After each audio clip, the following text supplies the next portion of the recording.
Wow! Hello, and how are you? I'm so excited to be filming this tutorial. To be honest, I'm really excited to be filming in general. It's been about time, wasn't it? I don't even know how I managed to put makeup on and how I managed to dress in something decent rather than a hoodie and sweatpants, but I did, and I even managed to film a tutorial. Oh my god. I need to give myself a pat on the back. Anyways, today I'm gonna be making something really cool. I'm gonna be recreating a ring that I found on the internet, which is really quite expensive. It's like £1,000, and I'm gonna be making a cheaper version of that, a lot cheaper. Because let's face it, who's got thousands of pounds to spend on jewellery? I mean, I don't. Yeah, even if I did, I would probably spend it in a different way. Yeah, like on clothes. I'm just joking. I would probably spend it on my kids and the house and food and, I don't know, bills and stuff like that. So yeah, maybe one day, if I get really rich, then maybe I will spend £1,000 on a ring, but not now. So that's why I decided to recreate this ring, and it actually turned out quite well. I didn't expect that, but it did. And it's a fun way of making a ring.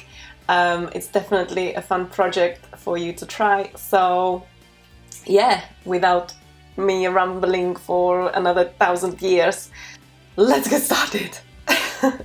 So before I start this tutorial, I just wanted to show you where I found the ring on the website. It was on Cafe Jewelers. I do apologize, I can't really pronounce it. Got loads and loads of lovely things. But the ring I chose is this one. Oh, there you go, fancy. It's very beautiful, by the way. Oh, look at this. So shiny. Anyways, so this is where it's from. Go and check them out if you want. It's not sponsored. But I just thought, why not give them a shout out? And talking about shout outs, I would like to give one to Laura. She's been basically asking me for ages to make something with like point back crystals. And so this one is for you, Laura. And I hope your YouTube channel goes well. So as usual, we are going to start with wire, and this time it's not just any wire. Believe it or not, I'm using sterling silver wire today. Fancy schmancy precious metal wire. I feel like soon I will be able to consider myself as a real jewellery maker. We are back to normal. Not sure who else uses a sharpie in jewellery making, but I do. And it works. Okay, so here I'm using 8.6 inches of 20 gauge wire, and I will explain more on exactly why and what type of sterling silver wire I used and the wire alternatives a bit later in the video, so be sure to keep watching to find out. Now place the sharpie in the middle of the wire, bend it, not the sharpie of course, and twist. Bend and twist. Bend and twist. It just reminded me of Legally Blonde, you know, the movie. Do you remember? Bend and snap. Bend and snap. I made mine 2.5 inches. It was a little too big. Still fitted though. So it's up to you how long you want to make yours. I would definitely suggest you practice with some copper wire first or some cheaper wire. You know, get the measurements right, practice the overall design before you move on to any precious metals, since they are way more expensive. I must say I felt quite nervous making this one, so I just don't want to waste any of this wire. Of course I did end up wasting some, as usual, but not too much, and I will definitely reuse it eventually. Okay, let's straighten the untwisted wire and cut and straighten the wire on the other side too.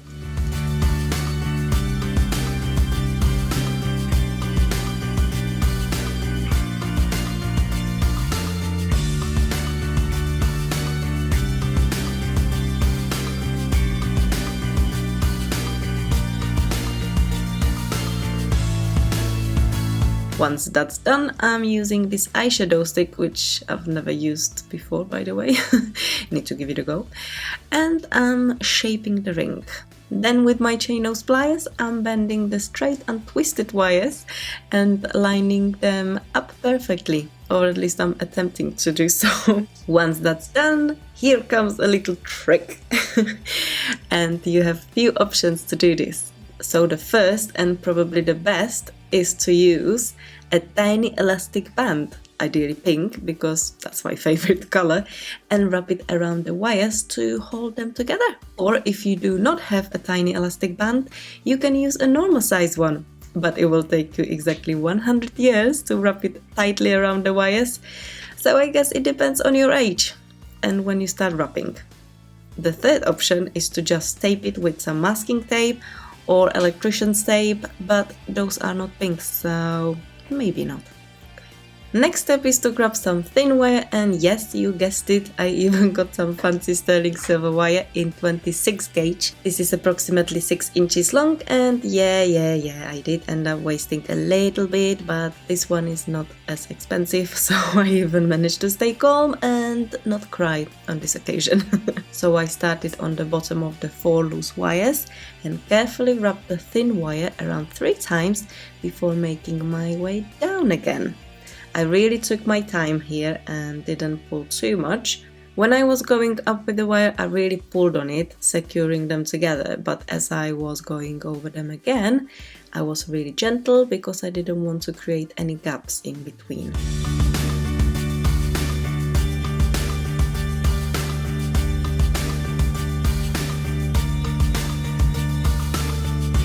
Then I cut the rest of the wire off and pushed the ends into the wrap bit. I don't really know how else to call it, with chain nose pliers.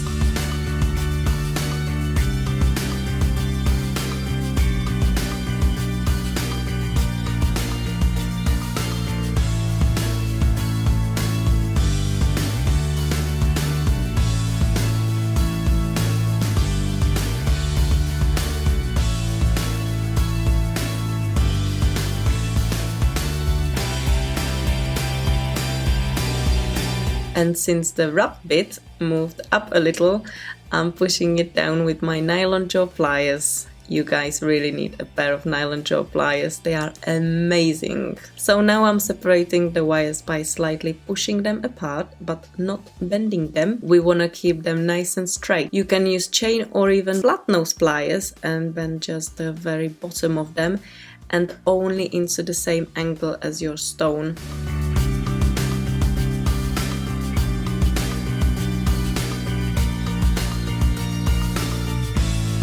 We need a diamond, real beautiful sparkly diamond. And after checking how much diamonds cost, let's just get a cubic zirconia, or CZ, that's what they are called. By the way, I do realize the reason why the other ring costs over $1,000 is the fact it contains a real diamond. Yeah, so what, we're going to fake it. Just wanted to show you something, guys. This is what happens when you don't pay attention to your online orders. And gosh, I thought what a bargain. I obviously didn't read the sizes correctly because these are even smaller than dust particles. I mean, come on, who uses something this small? Probably real jewelers. Now the fun part, fun and fiddly. It's very possible you will experience a nervous breakdown at this stage, but if you don't, then give yourself a pat on the back and I'm proud of you. No, really, it's not that bad, but having a slightly larger stone helps as you can hold it in place with your fingers. And that's exactly what I'm doing. I hold it with my thumb and index finger whilst bending the 2 opposite wires around it.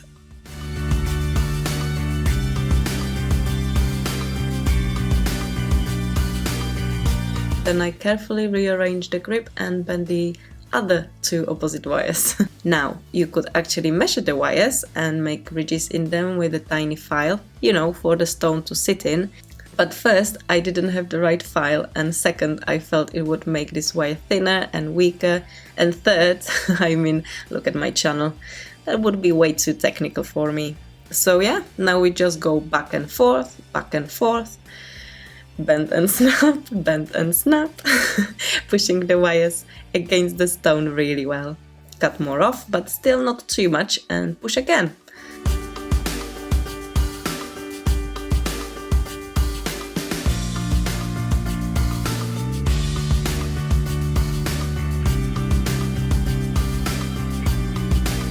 Cut it for the last time, and the wires should be just a teeny tiny bit over the flat surface of your stone. And now we are getting into the grand final. We are going to use a tool never ever seen on this channel, a very special tool that real jewelers use. It is the one and only cup burr. Okay, so cup burr is a teeny tiny tool for rounding ends of wire, and you simply push against the end of the wire and twist. It has textured inside, just like a file, and rounds the wire, and it also makes it shiny. And you could use it just like this, or buy a handle for it, or I even use it with my Dremel drill, oh my god, yes, with a drill. It works wonders, great for finishing earring posts and hooks too.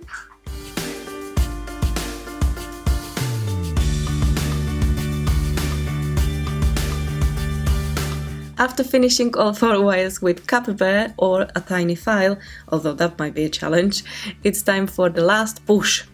This is really going to secure the stone in place.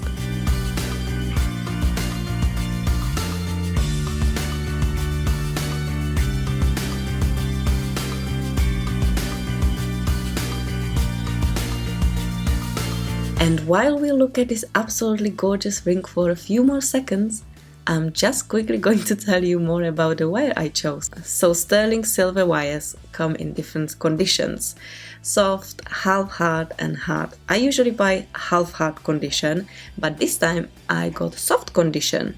It was a lot easier to work with, bend, twist and held its shape around the stone nicely. It also acted a lot like the copper-based wires I use in my tutorials. So I guess some of you might be asking now, okay, so if you love your copper-based wires so much, why not use those? Well, I wanted a silver or gold color ring. With gold or silver plated wire, once you cut it, the copper inside becomes visible. And since this design had the cut ends exposed right on the top of the stone, they needed to be the same color. So I opted for silver, because gold wire is just too expensive. Now, for those of you who like experimenting, there is an option to use a silver plated wire, and then after filing the ends, you could use a silver plating solution. You could apply a bit of this on the exposed copper and bam, it's silver. But I realized it's not going to be available to everybody, and so I decided to demonstrate this design in sterling silver. It also makes me feel good about myself. You know, I'm so important now. I wear precious metals and diamonds. Look at me now. Did you enjoy it? I really enjoyed filming it. I really enjoyed this time for myself. It's been fun. It's been really fun hanging out with you. Oh, by the way, don't forget to subscribe and don't forget to put the notification bell on. Yeah, I don't know why I'm doing this, but yeah, do that because I don't really know when I'm gonna put another video out there. So this will keep you notified. Don't really want you to miss it. So yeah, stop talking, Helena. Love you. Bye.